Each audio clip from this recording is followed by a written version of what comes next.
নমস্কার, good evening. আজ আমি আপনাদের কাছে এসেছি একটা, যেহেতু সবসময় চিকিৎসা বিজ্ঞানের আশেপাশে থাকি, কিছু ঘটনা সবসময়তেই ঘটে, সেগুলো নিয়ে একটু আলোচনা, একটু সজাগ করা চিকিৎসকদের অভিমত অনুযায়ী।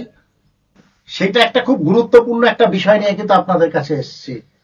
কি সেই গুরুত্বপূর্ণ বিষয়টা? না, হিউম্যান মেটানিউমো ভাইরাস, অর্থাৎ HMPV। হঠাৎ দেখছেন আপনারা মিডিয়াতে এখন একদম আলোড়ন চলছে। কি, কেন হঠাৎ এটা করোনার সঙ্গে তুলনা হয়ে যাচ্ছে, কেন হচ্ছে?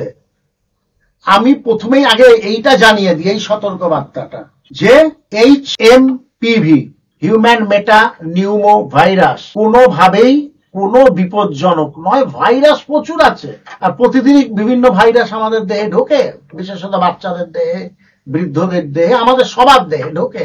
আবার ভাইরাস তার নিজস্ব কার্যকলাপ, দেহের মধ্যে তার ইমিউনিটি, তাকে রোধ করবে, লড়াই করবে, ফিনিশ করবে, চলে গেল। তার এই ডিউরিং দিস পিরিয়ড কেউ প্যারাসিটামল ডক্টরদের প্রেসক্রিপশন অনুযায়ী, খুব বেশি হলে অ্যান্টিবায়োটিক, নানা রকম একটা চিকিৎসার মধ্যে দিয়ে গেল, চলে গেল। তো সেই রকমই তো এটা হিউম্যান মেটানিউমো ভাইরাস। একই জিনিস, একই রকম ভাইরাস, হঠাৎ এটা নিয়ে একটা যেন চলছে একটা উথাল পাথাল। এইবার করোনা, আবার লকডাউন। বিভিন্ন মিডিয়া যেটা করছে, বা যেটা এতটা প্রচার না করলেও হয়, বা এতটা ভীতি প্রদর্শন না করলেও হয়, এ ছিলই।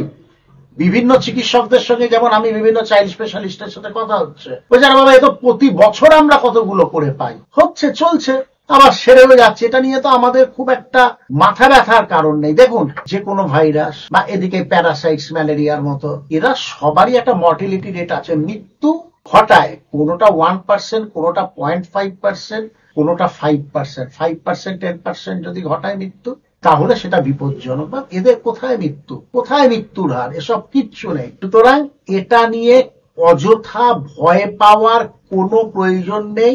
এ ভাইরাস আসবে আরো 1000টা ভাইরাসের মতো, আবার চলেও যাবে। তবে তাহলে ঠিক আছে, যখন বলছি, যখন তাহলে একটু তো আমরা জেনে রাখি।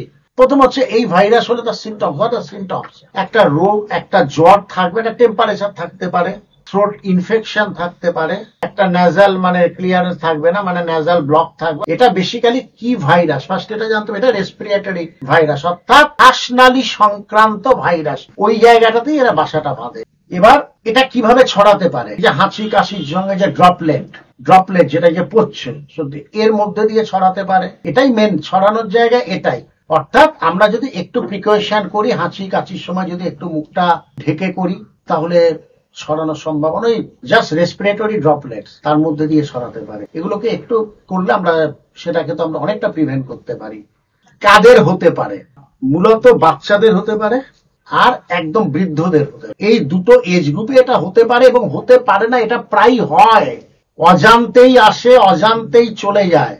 হয়তো নামকরণটার সঙ্গে আমরা ফ্যামিলিয়ার নই, হিউম্যান মেটা নিউমো ভাইরাস, তাই এখন একটা এত বড় একটা নাম, এত গ্ল্যামারাস নাম, মানে বিরাট ব্যাপার কিছু না। এ আসে, এ চলেও যায়, এটা আছেই, যুগে যুগে আছে, চলছে এই ভাইরাস। আর তাহলে একটা কথা বললাম, ওই বৃদ্ধাদের একটু সাবধানে রাখা, বাচ্চাদের একটু সাবধানে রাখা, রেসপিরেটরি ড্রপলেটস যেগুলো থাকছে সেখান থেকে নিজেদের একটু সেফ রাখা, এই তো ব্যাপার। এবার হচ্ছে ডিটেকশন। আমরা তো এই সমস্ত পরীক্ষা জগৎ, বিভিন্ন রকম প্যাথোলজি জগতের সঙ্গে যুক্ত অল্প বিস্তর। তো এর হচ্ছে পিসিআর একটা টেস্ট আছে, পলিমারেজ চেইন রিঅ্যাকশন। পিসিআর টেস্টের মধ্যে দিয়েই এই ভাইরাস ডিটেকশন করা হয়। এ তো হয়, এ তো প্রায় হয়। আমরা খুব ফ্যামিলিয়ার এই নামটার সঙ্গে, অনেক বাচ্চার হয়, আবার চলেও যায়। আমরা খুব ফ্যামিলিয়ার এই নামটার সঙ্গে, এবং এটা হচ্ছে যাচ্ছে। সুতরাং এটা আমাদের কাছে খুব একটা অস্বাভাবিক ব্যাপার নয়। কিন্তু যে বা যারা ব্যাপারটাকে এত অস্বাভাবিক করতে চাইছেন, হয়তো ঠিক আছে, আবেগে হোক বা জেনে বুঝে হোক, কোনোটাই বাঞ্ছনীয় নয়। সুতরাং কোভিড, তার সঙ্গে তুলনা, এসব কিচ্ছু নয়। মাস্ক পরে থাকলে থাকুন। আর ওই যে বললাম, রেসপিরেটরি ড্রপলেটস যেগুলো আছে, সর্দি কাশি যে জলটা গড়া, তার মধ্যেই তো আসার সম্ভাবনা। সেটাকে যতটা বাচ্চাদের সেখান থেকে যতটা বাঁচিয়ে রাখা যায়, বয়স্কদের যত বেশি বাঁচিয়ে রাখা যায়। ঠান্ডা গরম, এখন তো একটা ওয়েদার চলছে, এই ঠান্ডা গরমটাই হচ্ছে এদের একদম দারুণ। মানে এইসব ভাইরাস, ব্যাকটেরিয়া, এদেরকে ঠান্ডা গরম ওয়েদারটা এদের খুব পছন্দের ওয়েদার। এই সময় এরা খুব গ্রোথ নেয়, এটা নিয়ম, এটা সবসময়। এই ঠান্ডা গরম সিজন চাই এদের, এই সমস্ত এদের অবাধ রাজত্ব চলে আর কি। তো চলছে, চলবে, কিন্তু এদের পাত্তা দেওয়ার মতো কোনো ব্যাপার নয় চিকিৎসকদের কথা অনুযায়ী। সুতরাং আসুন আমরা সরাসরি ফেস করি, একটু মাস্ক, একটু হাইজিন মেনটেন করে, একটু যেভাবে আমরা তো করছি, হ্যান্ড ওয়াশ ওয়াশ তো সমস্তই দিচ্ছিল, স্যানিটাইজার ইউজ করছি, এইটুকুই ব্যাস। কিন্তু জীবন তার স্বাভাবিক ছন্দে চলবে, এটা মাথায় রাখবেন। নমস্কার।